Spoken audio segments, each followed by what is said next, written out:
तो hello student, आज हम डिस्कस करेंगे चैप्टर 2। क्विक रिवीजन करेंगे एसिड बेस सॉल्ट का। तो यहाँ एसिड की कुछ प्रॉपर्टीज़ दे रखी हैं कि ये सॉर इन टेस्ट खट्टे होते हैं।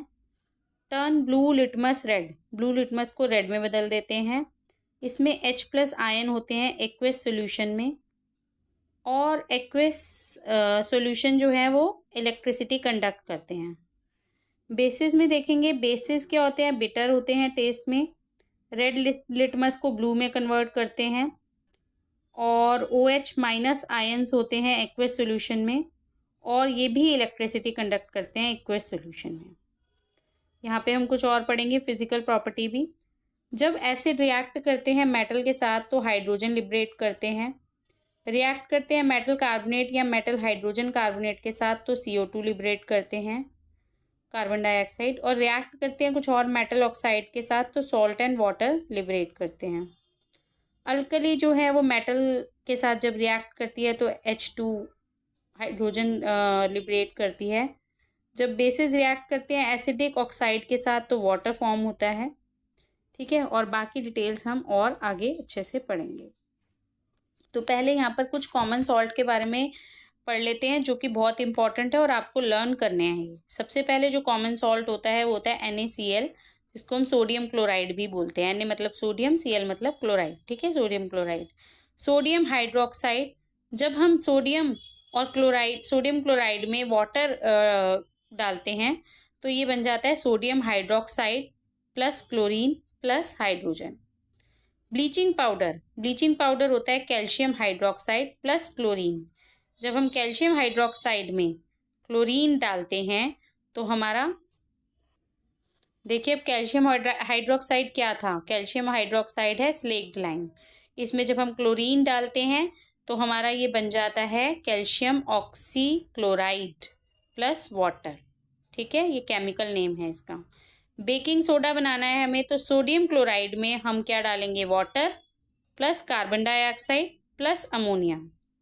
जैसे हम ये तीनों चीज़ें इसमें डालेंगे क्या बनेगा, ammonium chloride plus sodium bicarbonate. Hydrogen carbonate है, इसको सोडियम बाइकार्बोनेट भी बोलते हैं। ओके, वॉशिंग सोडा का फॉर्मूला है सोडियम कार्बोनेट प्लस 10 मॉलिक्यूल डालेंगे हम वाटर के, और हमें क्या मिलेगा, सोडियम कार्बोनेट डेकाहाइड्रेट। 10 होता है ना, 10 को डेका बोलते हैं, और वाटर है तो hydrate, 10 decahydrate, sodium carbonate decahydrate. Right. Plaster of Paris क्या होता है, कैल्शियम सल्फेट, जिसमें क्या है, वाटर के 2 मॉलिक्यूल्स हैं, CaSO4 डॉट मल्टीप्लाई हो रहा है, ठीक है, 2H2O। इसको हम 373 केल्विन पे हीट करते हैं तो हमें क्या मिलता है, calcium sulphate hemihydrate. Okay, gypsum, ये होता है कैल्शियम सल्फेट हेमीहाइड्रेट, और ये जो आपका कैल्शियम सल्फेट हेमीहाइड्रेट था इसमें आपको मिलेगा जिप्सम। ओके, ये जिप्सम का फॉर्मूला है। तो क्योंकि 2 है यहाँ पर तो 2 में हम इसको बोलेंगे calcium sulphate dihydrate. Okay, calcium sulphate dihydrate. तो यहाँ हम एसिड के बारे में कुछ बात करेंगे।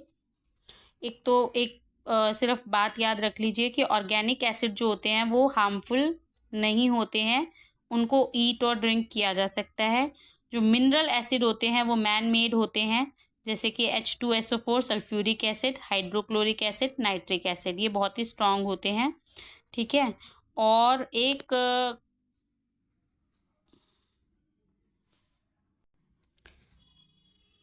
यहाँ पर अब हम एसिड के बारे में कुछ बताएंगे कि ये जो सब्सटेंस होते हैं बहुत ही खट्टे होते हैं।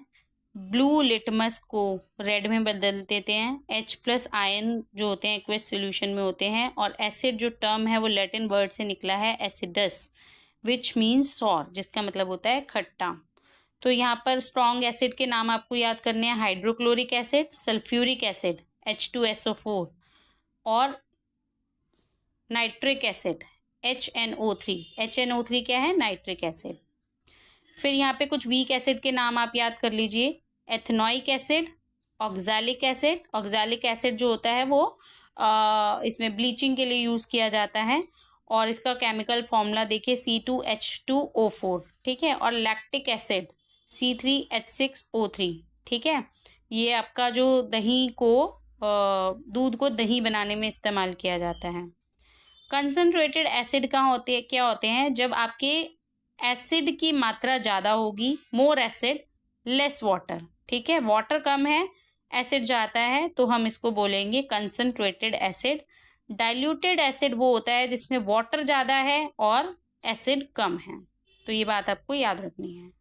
बेसिस क्या होते हैं, वो सब्सटेंस जो कि बिटर होते हैं टेस्ट में और टच करने में वो सोपी से होते हैं। ये रेड लिटमस को ब्लू में कन्वर्ट कर देते हैं। OH आयन होते हैं एक्वस सॉल्यूशन में। तो स्ट्रॉन्ग बेसिस के कुछ नाम याद कर लीजिए आप, sodium hydroxide, potassium hydroxide, calcium hydroxide. इनकी पहचान ऐसी होती है, इनके पीछे OH लगा होता है। और जो एसिड होते हैं वो ज़्यादातर ऐसे होते हैं जिनके स्टार्टिंग में H लगा होता है, राइट। कुछ वीक बेसिस हैं, उनके नाम याद कर लीजिए। तो यहाँ पर ये वीक बेस है अमोनियम हाइड्रोक्साइड। अल्कली ये वो बेसिस होते हैं जो कि वाटर में सॉल्युएबल होते हैं, ठीक है, घुल जाते हैं पानी में। तो sodium hydroxide, potassium hydroxide, calcium hydroxide, ये सब अल्कली के कुछ एग्जाम्पल हो गए। अब हम सॉल्ट पे आ जाएंगे। These are the compound form from reaction of acid और बेस। जब हम एसिड और बेस का रिएक्शन करवाते हैं तो वो सॉल्ट बन जाते हैं, ठीक है। जैसे कि सोडियम क्लोराइड और पोटेशियम क्लोराइड। के इज द पोटेशियम क्लोराइड। एक बात याद रखिए कि मेटल में हम एसिड को स्टोर नहीं करते, उसमें कोरोड हो जाता है, कोरोजन हो जाता है, ठीक है। तो इसीलिए हम एसिड को या तो ग्लास या सेरेमिक के बर्तनों में रखते हैं। दूसरी बात ये है, जो खट्टे होते हैं, खट्टे पदार्थ होते हैं, खट्टे सब्सटेंसेस होते हैं जैसे विनेगर, कर्ड, इनको कभी भी कॉपर के वेसल में या ब्रास के वेसल में नहीं डालना चाहिए, क्योंकि ये रिएक्ट करते हैं मेटल के साथ और पॉइजन बनाते हैं, ठीक है। तो एक ये बात आप याद रख लीजिएगा। Indicator, these are the substances which change their colour. ये वो सब्सटेंसेज हैं जो अपना कलर चेंज कर लेते हैं, क्या, basis. Smell in different type of substances, और स्मेल करते हैं डिफरेंट टाइप ऑफ सब्सटेंसेस में।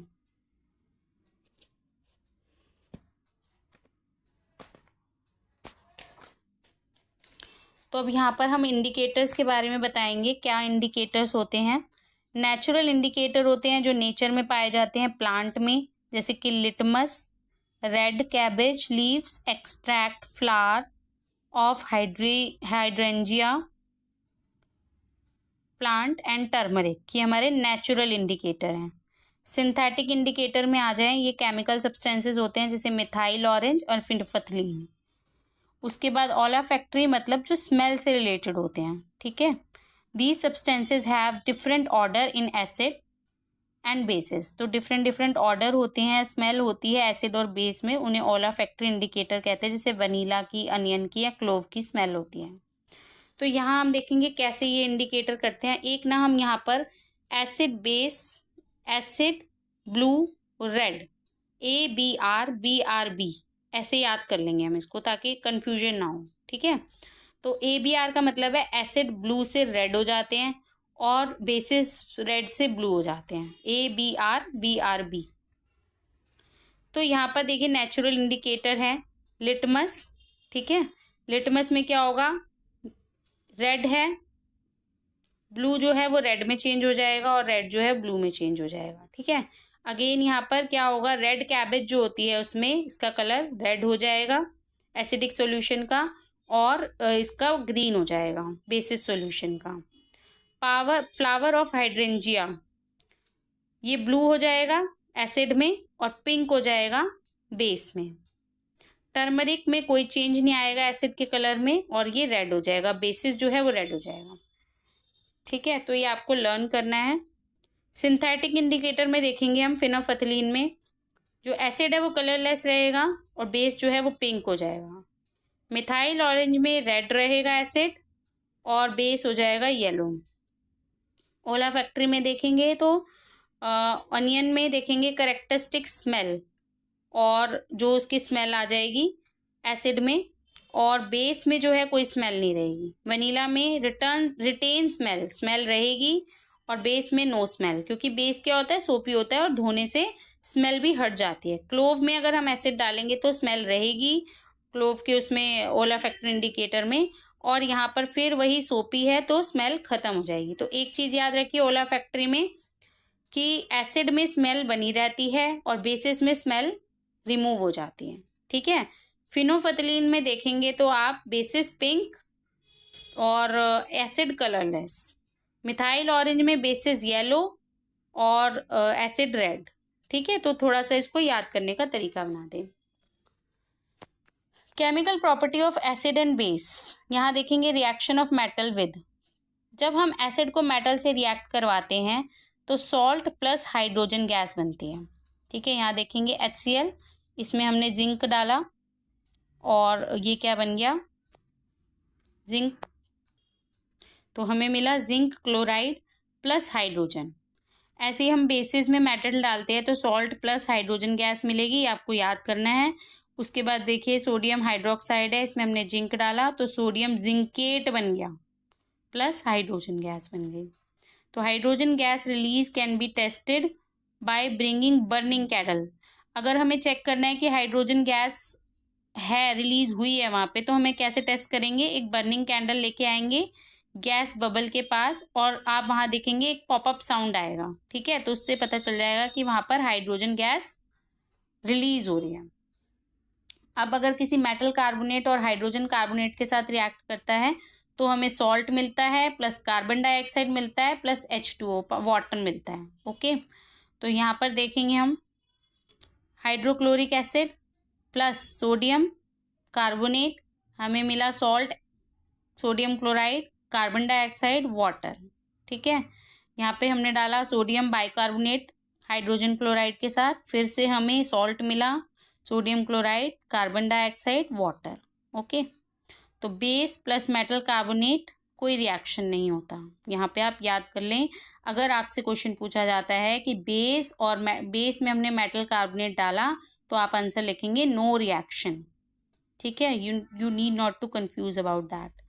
CO2 can be tested by passing it through the lime water. ठीक है, लाइम वाटर से अगर हम कार्बन डाइऑक्साइड पास करते हैं तो हमें क्या मिलता है, ये रहा कैल्शियम हाइड्रोक्साइड, लाइम वाटर, फिर हमने इसमें डाला कार्बन डाइऑक्साइड, हमें क्या मिला, calcium carbonate plus water. Calcium carbonate जो है इनसॉल्युबल फॉर्म में है, घुला नहीं है, और लाइम वाटर क्या हो जाएगा, मिल्की हो जाएगा। तो आप याद रखिए इस तरह के क्वेश्चन आ सकते हैं कि अगर हम कैल्शियम हाइड्रोक्साइड में कार्बन डाइऑक्साइड पास करते हैं तो क्या होगा, लाइम वाटर हमारा मिल्की हो जाएगा।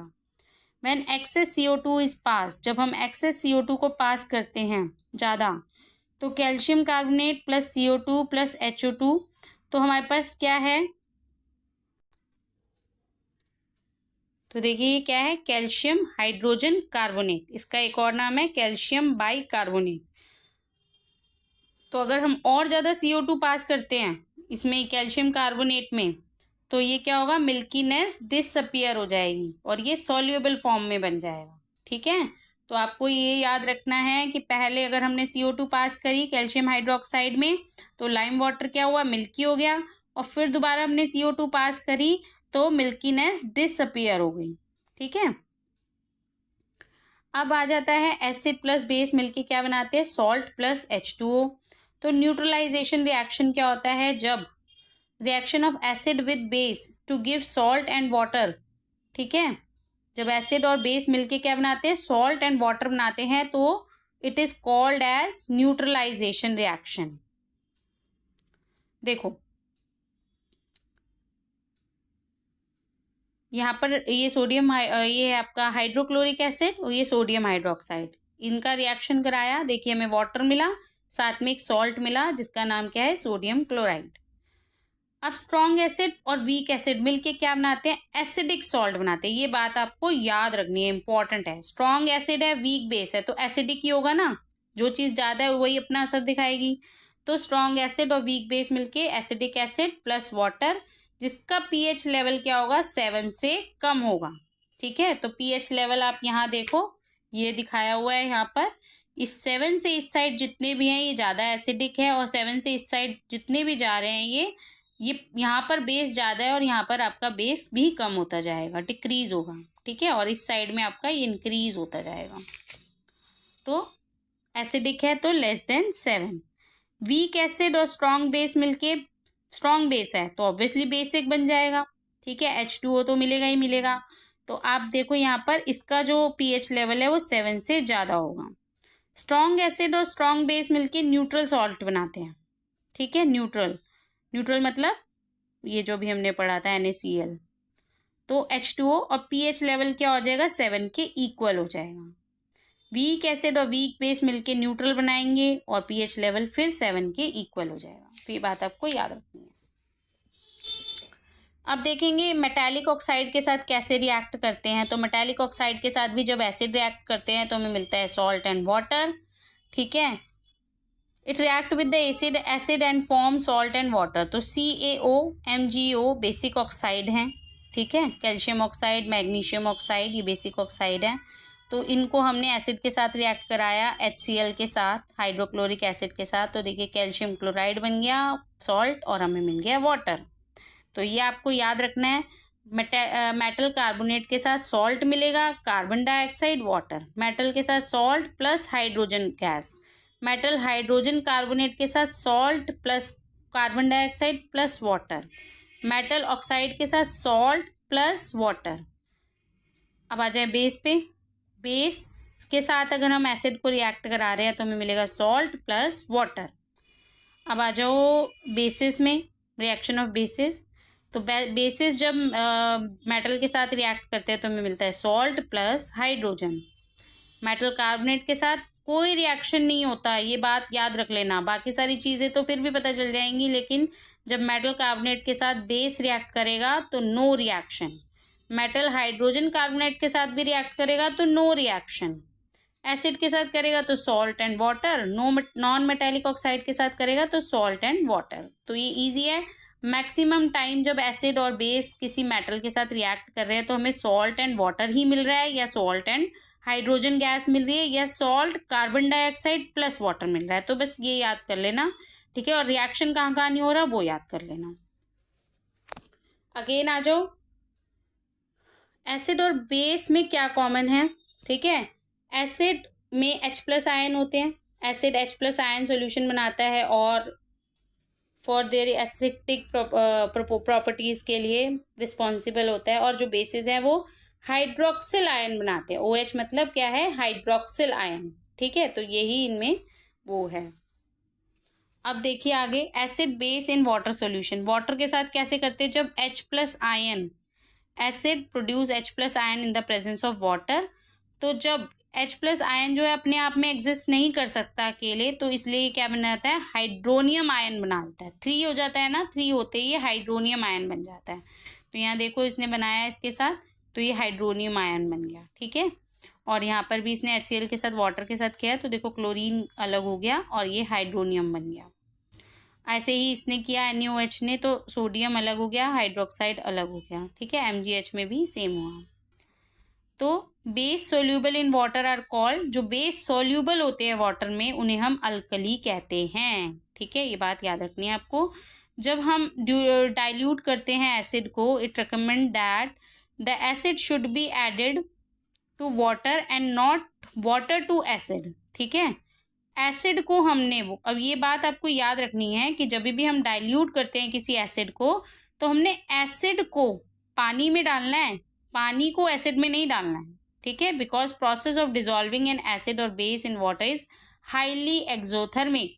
क्यों नहीं डालना है, क्या करना है हमने, एसिड को पानी में डालना है, पानी को एसिड में नहीं डालना, क्योंकि ये एक एक्सोथर्मिक रिएक्शन है, बहुत एकदम से हीट निकलेगी, ठीक है।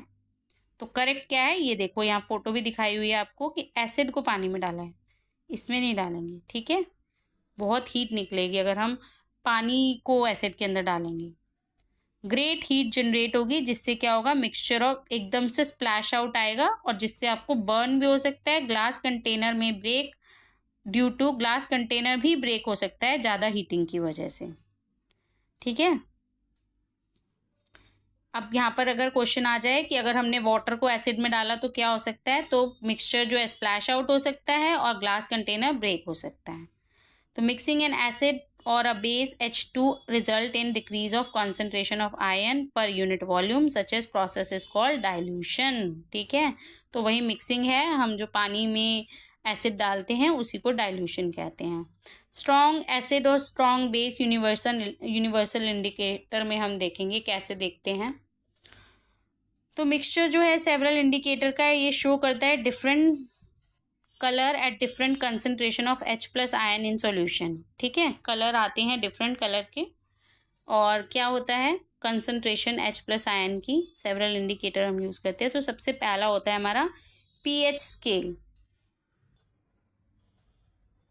तो यहाँ देखेंगे pH कितना है 7, न्यूट्रल होता है हमारा। 7 से नीचे एसिडिक, 7 से ऊपर बेसिक सॉल्यूशन। ठीक है, तो यहाँ पर ये दिखाए हैं कुछ hydrochloric acid, sulphuric acid, nitric acid. ठीक है, और यहाँ पर ये एथेनॉइक एसिड वीक वाले, और ये क्या है आपका, ये जो H2CO3 है ये है आपका कार्बोनिक एसिड। ठीक है, अब यहाँ पर वीक बेसिस है आपके पास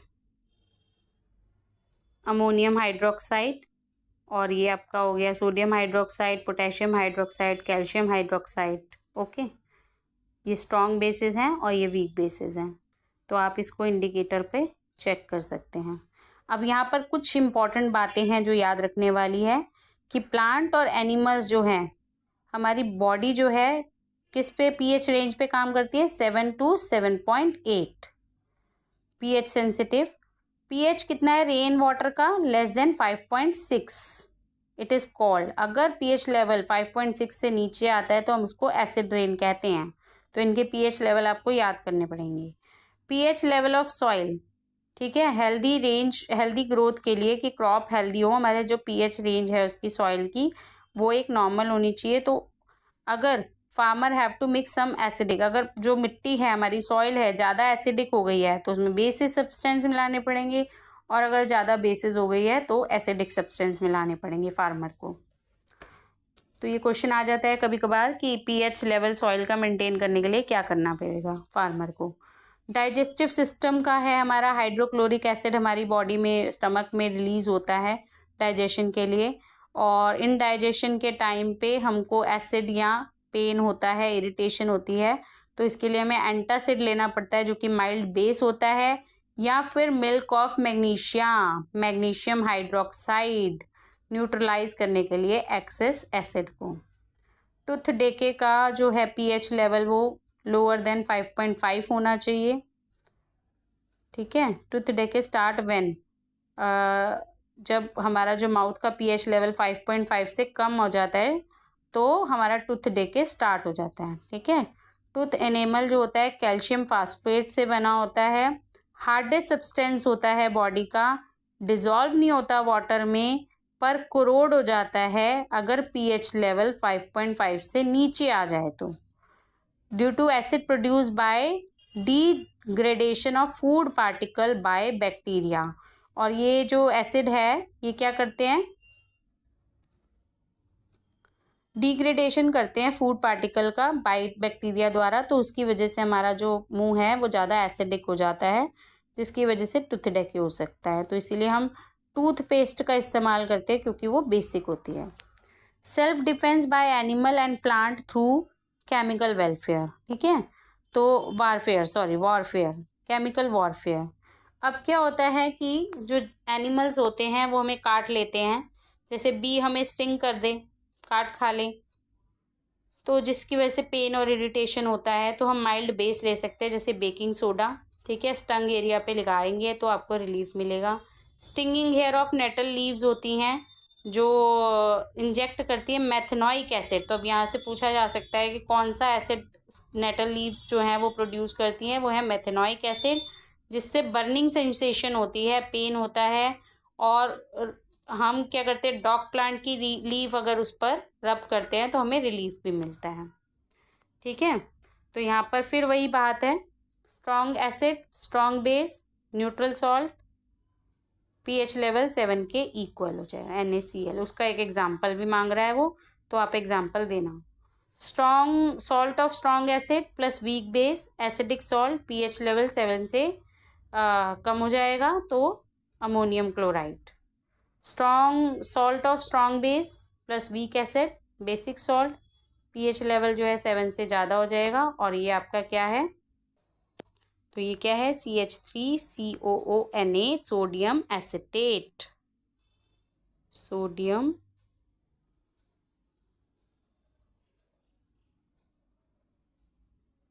एसिटेट। ठीक है, उसका फॉर्मूला याद कर लेना। तो कुछ केमिकल के नेम आपको याद कर लेने हैं, जो मैंने शुरू में भी बताए थे आपको। Sodium hydroxide, bleaching powder, baking soda, washing soda, plaster of Paris, ये आपको याद करने हैं। ठीक है, तो यहाँ पर देखिए बना कैसे है।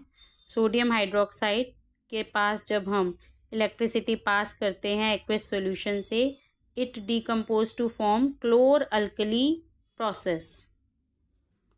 तो सिंपल सी भाषा में बोलेंगे, जब हम सोडियम क्लोराइड को के एक्वस सॉल्यूशन में से इलेक्ट्रिसिटी पास करते हैं, सोडियम क्लोराइड को ब्राइन भी कहा जाता है, ये याद रखना नाम, तो क्या होता है, वो डीकम्पोज हो जाता है और NaH सोडियम हाइड्रोक्साइड बनाता है, और इस प्रोसेस को बोलते हैं क्लोर अल्कली प्रोसेस। ओके, तो यहाँ पर देखो बताया गया है, एनोड पे क्लोरीन गैस लग जाएगी, कैथोड पे हाइड्रोजन गैस आ जाएगी, और जो सॉल्यूशन है वो कैथोड के पास बनेगा सोडियम हाइड्रोक्साइड का। ठीक है, और इसका इस्तेमाल कहाँ होता है, फ्यूल में, और मार्गराइन एक तरह का बटर टाइप होता है, ठीक है, उसमें इस्तेमाल होता है। क्लोरीन का वाटर ट्रीटमेंट में इस्तेमाल होता है, PVC CFC में। और हाइड्रोक्लोरिक एसिड का इस्तेमाल स्टील और मेडिसिन को बनाने में किया जाता है, स्टील को क्लीन करने में किया जाता है। सोडियम हाइड्रोक्साइड का इस्तेमाल हम मेटल को डिग्रीज करने के लिए, सोप बनाने के लिए, पेपर बनाने के लिए इस्तेमाल करते हैं। क्लोरीन प्लस सोडियम हाइड्रोक्साइड का इस्तेमाल हम ब्लीच, हाउस होल्ड ब्लीच और ब्लीचिंग फैब्रिक में करते हैं। तो इन सब के यूजेस आपको याद करने हैं कि कहाँ कहाँ पे किस किस का इस्तेमाल हो रहा है। ठीक है, तो यहाँ पर ये देखिए ब्राइन में यहाँ पर आपका सोडियम हाइड्रोक्साइड इकट्ठा हो रहा है। देखिए ब्लीचिंग पाउडर का आप देखेंगे नाम, तो इसका इस्तेमाल कहाँ हो रहा है, ये फॉर्मूला आप याद कर लेना। कॉटन को ब्लीच करने के लिए, लिनन मतलब कपड़ों को टेक्सटाइल इंडस्ट्री में ब्लीचिंग करते, वुड पल्प को पेपर फैक्ट्रीज में। ऑक्सीडाइजिंग एजेंट है, केमिकल इंडस्ट्री में यूज़ किया जाता है। ड्रिंकिंग वाटर को डिसइंफेक्ट करने के लिए यूज़ किया जाता है ब्लीचिंग पाउडर का फॉर्म यूज़। बेकिंग सोडा का इस्तेमाल क्या होता है, ये माइल्ड नॉन कोरोसिव बेस होता है, जब को इसको हीट किया जाता है कुकिंग के दौरान। ठीक है, बेकिंग पाउडर बनाते हैं हम इससे टार्ट्रिक एसिड और बेकिंग सोडा को मिला के। तो जब बेकिंग पाउडर को हम हीट करते हैं और पानी के साथ मिक्स करते हैं तो CO2 बनता है, जिसकी वजह से ब्रेड बनती है, केक बनते हैं, और वो सॉफ्ट और स्पॉन्जी बनते हैं। और इसमें एक इंग्रेडिएंट होता है एंटासिड में भी ये डलता है। ठीक है, और दूसरा एक सोडा एसिड होता है, फायर एक्सटिंग्विशर का काम भी करता है ये।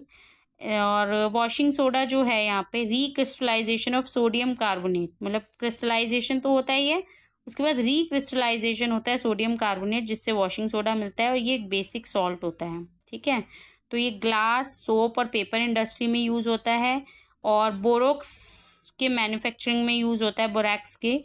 और क्लीनिंग एजेंट है डोमेस्टिक पर्पस के लिए, और परमानेंट हार्डनेस जो है वाटर की उसको भी रिमूव करता है। बोरेक्स एक पाउडर होता है जिससे हम एक तरह से कीटनाशक होता है, कॉकरोच वगैरह को हटाने के लिए, क्लीनिंग के लिए भी यूज़ किया जाता है। प्लास्टर ऑफ पेरिस के बारे में हम सब जानते हैं। ठीक है, इसको जब हम इसको गर्म करते हैं तो ये जिप्सम बन जाता है। ठीक है, और it loses water on heating gypsum, sorry gypsum को जब हम हीट करते हैं तो वो वाटर मॉलिक्यूल अपने लूज कर देता है और प्लास्टर ऑफ पेरिस बन जाता है। और ये वाइट पाउडर होता है जिसमें हम वाटर मिक्स करते हैं तो वापस जिप्सम बन जाता है। ठीक है, तो जिप्सम से प्लास्टर ऑफ पेरिस, और प्लास्टर ऑफ पेरिस में पानी मिक्स करते हैं तो जिप्सम बन जाता है। POP में इस्तेमाल करते हैं हम, फ्रैक्चर बोन में भी इस्तेमाल करते हैं, और टॉयज़ बनाते हैं, मटेरियल डेकोरेशन बनाते हैं, सरफेस को स्मूथ करने के लिए करते हैं हम इसका इस्तेमाल। ठीक है, तो ये आप इसका क्रिस्टलाइजेशन का फॉर्मूला याद कर लेना। अगर आपको ये वीडियो पसंद आई हो, कुछ इन्फॉर्मेटिव लगा हो, तो प्लीज़ इसको लाइक करें, शेयर करें, सब्सक्राइब करें, औरों तक भी पहुँचाएँ। Thank you. मिलते हैं हम अगली वीडियो में।